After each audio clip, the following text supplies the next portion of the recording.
Hello friends, welcome back to Bhugol Katha. Friends, इसके आगे DAV exam related part 1 part 2 video में already update दे चुकी हूँ। अगर आप लोग नहीं देखे होंगे तो ज़रूर एक बार चेक कर लीजिएगा, आप लोगों के लिए ज़रूर हेल्पफुल होगा। और यहाँ पे जो 2024 में जो होगा दोस्तों, आप लोग जानते ही होंगे कि सीबीटी एग्ज़ाम होगा, कंप्यूटर बेस्ड टेस्ट एग्ज़ाम होगा यहाँ पे। ठीक है, डीएवी सिलेक्शन के लिए डीएवी में टीचर्स रिक्रूटमेंट हो रहा है 2024 में। तो इसके लिए जो कंप्यूटर बेस्ड टेस्ट कंडक्ट किया जाएगा दोस्तों, इसका जो फॉर्मेट होगा ये अकॉर्डिंग टू 2023-22 जो हुआ है वही डिटेल्स मैं आज आप लोगों को शेयर करूंगी। एंड 2024 में भी जो हुआ था होगा वो भी मैं आज आप लोगों के साथ शेयर करूंगी। ठीक है, तो चलिए चलते सारा डिटेल्स बहुत ही शॉर्ट वे में चेक कर लेते हैं। तो दोस्तों, डीएवी एग्ज़ाम 2024 में मैंने ऑलरेडी आप लोगों से डिस्कस किया था कि 80 एमसीक्यू पूछा जाएगा एंड 2 आवर्स टाइम रहेगा दोस्तों। एंड सीबीटी में 2 पेपर रहेगा। फर्स्ट तो होगा पेपर 1 एंड पेपर 2। तो फर्स्ट पेपर में 30 एमसीक्यू पूछा जाएगा दोस्तों, उसके लिए 40 मिनट्स टाइम दिया जाएगा। और 30 एमसीक्यू जो जनरल पेपर और पेपर 1 में रहेगा दोस्तों, वो उसमें general English, general knowledge, current affairs, child psychology, mental aptitude और रीजनिंग से क्वेश्चन पूछा जा सकता है दोस्तों। ठीक है, और चाइल्ड साइकोलॉजी से भी क्वेश्चन पूछा जाता है, कभी कभी 5-6 क्वेश्चन कभी कभी पूछा जाता है दोस्तों। कोई थ्योरी का नाम, या आप लोग कैसे क्लासरूम मैनेजमेंट करोगे, क्लासरूम से रिलेटेड कुछ क्वेश्चंस समटाइम्स पूछा जाता है। और चाइल्ड साइकोलॉजिस्ट जो भी है, जा पियाजे, कोहलबर्ग, हाँ जो भी है, तो उसके ऊपर भी उन लोगों के थ्योरीज़ के ऊपर भी क्वेश्चंस पूछा जाता है दोस्तों। और बाकी उसके बाद दोस्तों जो 40 मिनट्स दिया जाता है जनरल पेपर के बाद, फिर पेपर 2 का पेज इंटरफेस आ जाता है।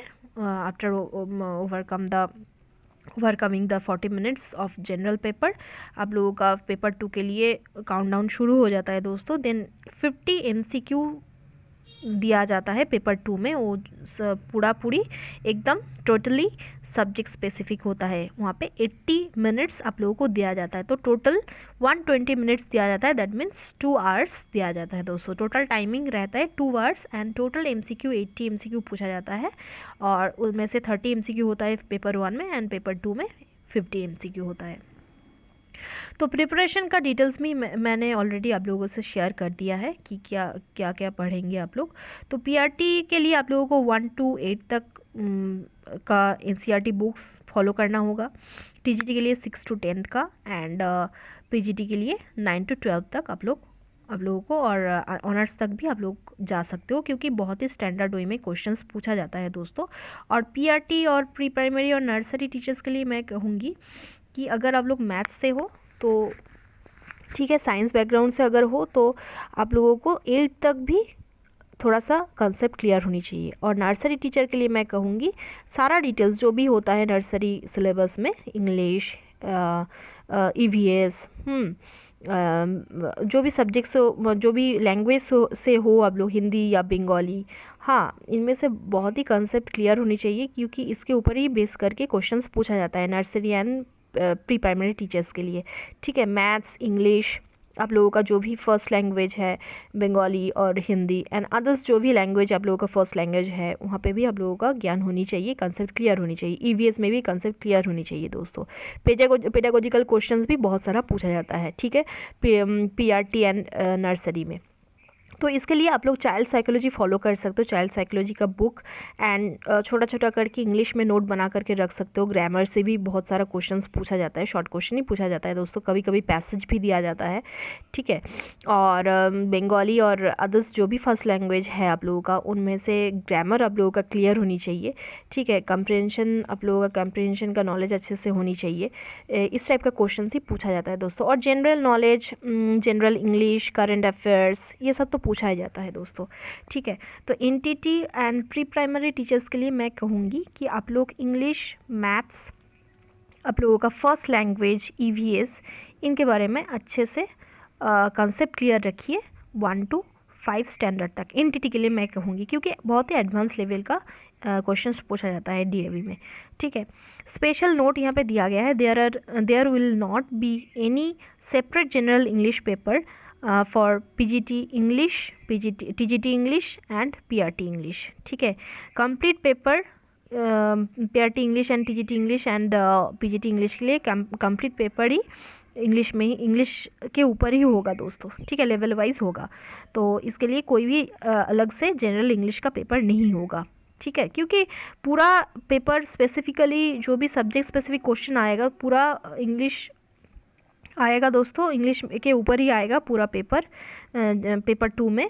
तो इसलिए अलग से कोई भी जनरल पेपर 1 में जनरल इंग्लिश का पेपर कुछ भी नहीं आएगा यहाँ पे। ठीक है, और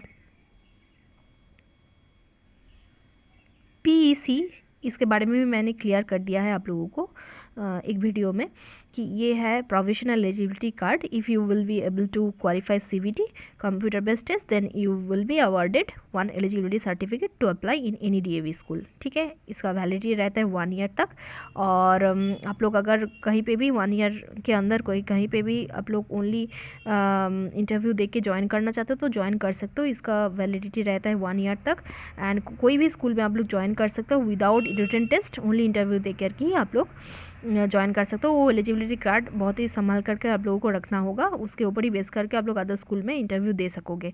ठीक है, ये एक गेट पास कार्ड है दोस्तों, और नेक्स्ट ईयर फिर से आप लोगों को रिटन टेस्ट देना पड़ता है, फिर आप लोगों को ये पीईसी कार्ड मिलेगा।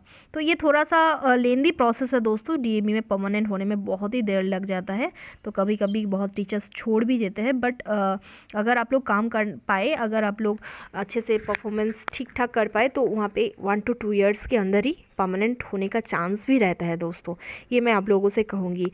ठीक है, मैंने बहुत सारे कैंडिडेट को देखा है परमानेंट होने में 1 to 2 ईयर्स के अंदर ही परमानेंट हो गया है, बट ऐसे भी देखा है मैंने, ऑनेस्टली मैं कह रही हूँ 7-8 ईयर तक भी परमानेंट नहीं हो पाया है। सैलरी इंक्रीजमेंट होता है, सैलरी इंक्रीमेंट तो होता है दोस्तों, बट परमानेंट नहीं किया जाता है कभी कभी, as per your permanent, as per the vacancy permanent किया जाता है दोस्तों।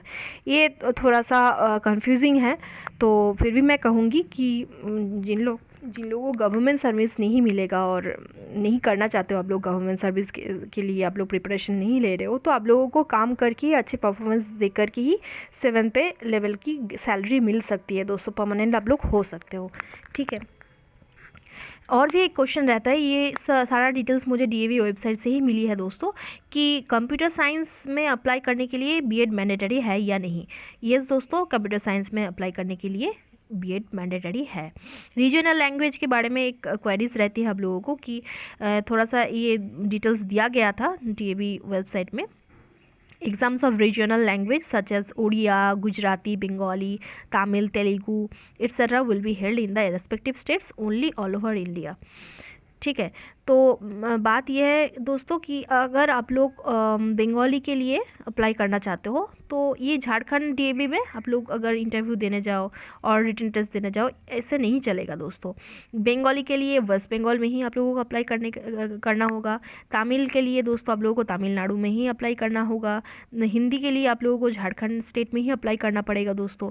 ठीक है, ऐसे करके होता है। ठीक है, अदर स्टेट में भी दिया जाता है, हिंदी पढ़ाया जाता है, बट हिंदी एक्सेप्शनल है दोस्तों। यहाँ पे हिंदी कहीं पे भी आप लोग अप्लाई कर सकते हो, बट उड़िया, गुजराती, उड़िया के लिए उड़ीसा में, गुजराती के लिए गुजरात में, बंगाली के लिए बंगाली में, ऐसे करके आप लोगों को अप्लाई करना होगा। ठीक है, बंगाली सब्जेक्ट के लिए आप लोग तमिलनाडु में नहीं एग्ज़ाम दे सकते हो, यही यहाँ पे कहा गया है। और बहुत लोगों का क्वेरीज रहता है दोस्तों कि नेगेटिव मार्किंग रहता है या नहीं, तो कोई भी नेगेटिव मार्किंग नहीं रहता है दोस्तों। ठीक है, अभी तक 2024 तक डीएवी का जो अपडेट है दोस्तों, वहाँ पे नेगेटिव मार्किंग का कोई भी अपडेट नहीं है, तो नेगेटिव मार्किंग दोस्तों नहीं रहेगा। अच्छे से प्रिपरेशंस लेते रहे दोस्तों, और भी बहुत सारा DAV exam tips and information करके एक प्लेलिस्ट बनाया गया है, वहाँ पे जा करके आप लोग सारा डिटेल्स चेक कर सकते हो। As per my knowledge and experience मैंने सारा इन्फॉर्मेशन आप लोगों के साथ शेयर किया है दोस्तों। Best of luck all of you, धन्यवाद।